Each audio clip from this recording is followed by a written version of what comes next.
This, as you recollect, was the Silver Jubilee Hall. It was mainly through by Mother Teresa. And we had very sweet memories of this hall. Earlier, many of you might recollect that we had an old hall just beside the Ganges on the left of the cottage. And we used to watch movies there twice a week. And there used to be concerts and functions there. We had a lot of dramas there enacted by Father George, who was a director. Submerged was one of such dramas there. And then this hall was made, and it's a beautiful hall, much larger one than the older one.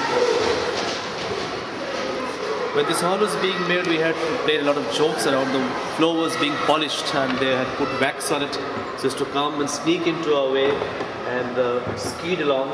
Then it was made official. We were allowed to ski for one particular day to ensure that we polished it faster than the laborers. And we had a beautiful stage there. We used to have English, Bangla and Hindi dramas there. And Father Steno was very meticulous about how he did the dramas.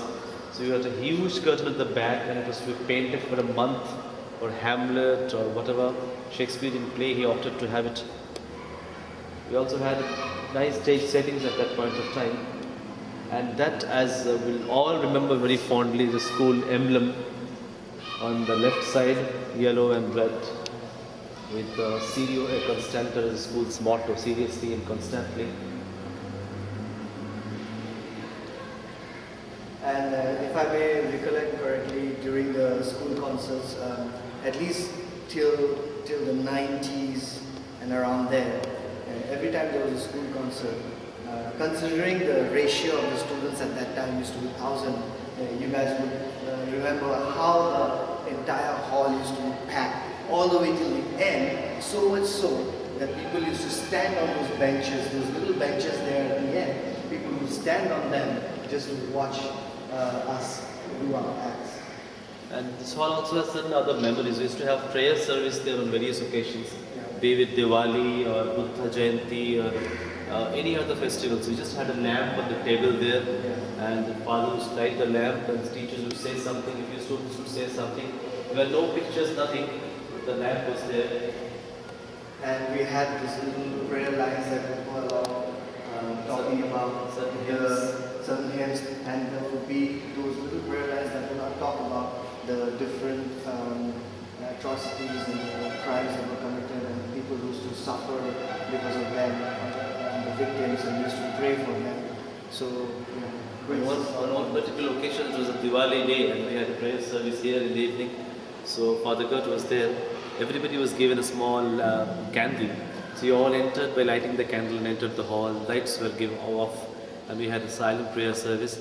And after the prayer, we went for a nice dinner, sumptuous dinner. And suddenly it got into our table. Somebody from our table said, "Why can't we have a candlelight dinner?" And we went to Father Gert. Father Gert was there in the dining room. "Father, can you please switch off the lights?" He said, "Why? We want to have a candlelight dinner." So everybody had one of those candles. So 8 boys in one table. All the 8 candles lit up. The entire hall was lit up with candles. So it was very memorable. We had a candlelight dinner that way. Yeah. We're going to walk and try to recollect certain things on the stage. And if you guys remember, there was this trumpet box here. I don't know if it's still there, but it used to be here. Apparently, okay, the speaker is here, and we'll try to remove this and see if it is still there, the prompter's box. And yes, there you go, here it is. And this used to be the prompter's box. There would be somebody sitting down there. There would be somebody sitting down there, and people forgetting lines. There would be 3 prompters for big dramas, especially the English ones with a lot of Shakespearean language. You guys would remember that. And those of you who were never a part of the stage activities, you guys should know now that the reason why we could tell our lines all there was because there was 1 prompter here and 2 across the wings. Actually, for quite a few decades, I've never seen, after I left Xaviers, I've never seen a stage as big as this. There were 4 wings, right? And like Himadri was talking about, the curtains used to be hung from here. Or rather, this is a temporary partition. This was not there earlier. There were curtains behind it. For quite some time, if you guys remember, in this hall we had movie screenings, and the projectors used to be played from halfway in the hall there, and the curtain used to be here, if you guys remember. This is the main control section. These were the old spotlights. Wow, it feels like, I don't know, very, very old. And I'm sure it's not used anymore. This was the main control section. The curtains used to be controlled from here. There would be one light man or one person directing the lights, and there used to be an entire script for every drama, for every event that we were doing, and he would have to follow the lights. There were numbers beneath here, you know, the M's and the B's and the F's and whatever they used to indicate. This was the main switchboard for the hall inside, controlling all the fans, as you can see. And now these were temporary stairs that were used for many dramas, you know, just to climb up, go down, whatever. Quite dirty right now, but this is the green room. Unfortunately, this is locked from this side, but let's see if we can enter from the other. And I guess not. But the green room has a lot of memories, you know.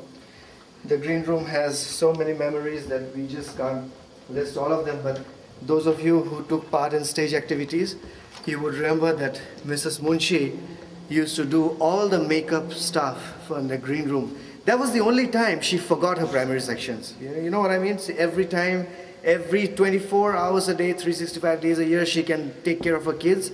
But those 4 or 5 days, remember, she used to totally forget about her kids. And she used to spend all her time in doing the best makeups.